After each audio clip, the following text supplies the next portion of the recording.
নমস্কার, স্বপ্নাবিক নিউজ নেটওয়ার্কে স্বাগত। স্বপ্নে নিউজের পর্দায় রয়েছে আমি পিয়ালি।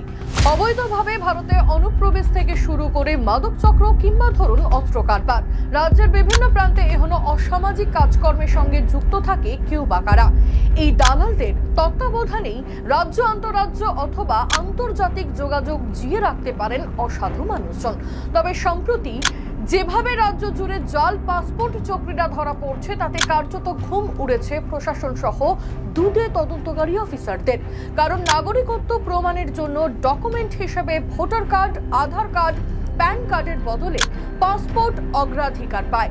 সেই গুরুত্বপূর্ণ নথি ভেরিফিকেশনেই মিশেছে জল, সরষের মধ্যেই ভূত। রাজ্য জুড়ে জাল পাসপোর্ট বেরোচ্ছে প্রশাসনের মদতেই।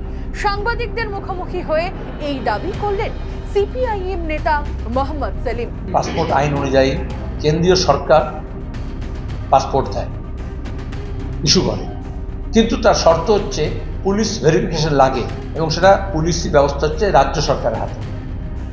কিন্তু কারাপশন আছে, সবাই জানে। পার্লামেন্টে আমি অনেকবার বলেছি, বিদেশ দপ্তরের পার্লামেন্টারি সংসদীয় কমিটির মেম্বার হিসেবে বলা হয়েছে যে এই পুলিশের ভেরিফিকেশনের মধ্যেই সোর্সের মধ্যে ভুল আছে। অথচ আজকের দিনে ডিজিটাল ইন্ডিয়ার কথা বলা হয়, সবটা ডিজিটালি করা যায়, কার বিরুদ্ধে কী অভিযোগ আছে না আছে, এত সার্ভেলেন্স আছে, সব জানে। কিন্তু মোটামুটি চা খাওয়ার পয়সার নাম করে পুলিশকে কিছু টাকা দিয়ে দিলে, সব পুলিশ নয় কিন্তু একটা বড় অংশের, বিশেষত এটা যেহেতু গোপন যে পুলিশ থাকে তাদের দিয়ে করানো হয়, এসপি বলে, তার বাড়িতে গিয়ে খোঁজ নেওয়ার আগে চলে আসে।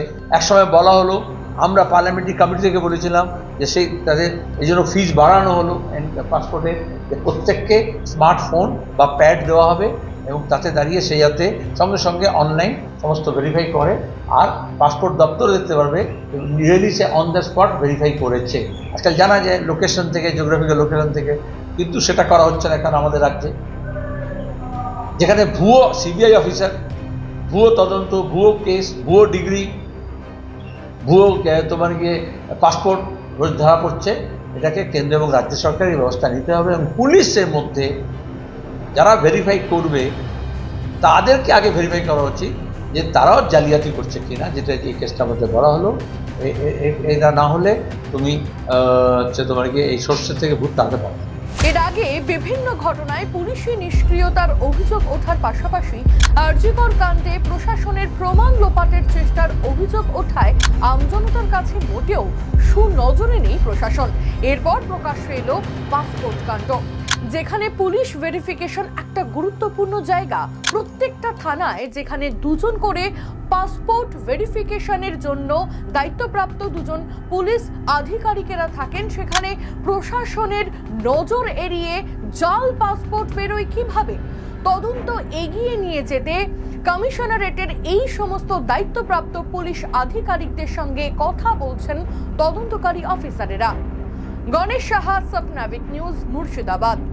সমস্ত খবরের আপডেট পেতে লাইক করে সাবস্ক্রাইব করুন স্বপ্নাবিক নিউজ। সেই সঙ্গে বেল বাটন প্রেস করতে ভুলবেন না। আপনাদের একটা সাবস্ক্রিপশন আমাদের জন্য অত্যন্ত মূল্যবান। একই সঙ্গে ফলো করুন আমাদের হোয়াটসঅ্যাপ চ্যানেলটিও। জয় হিন্দ।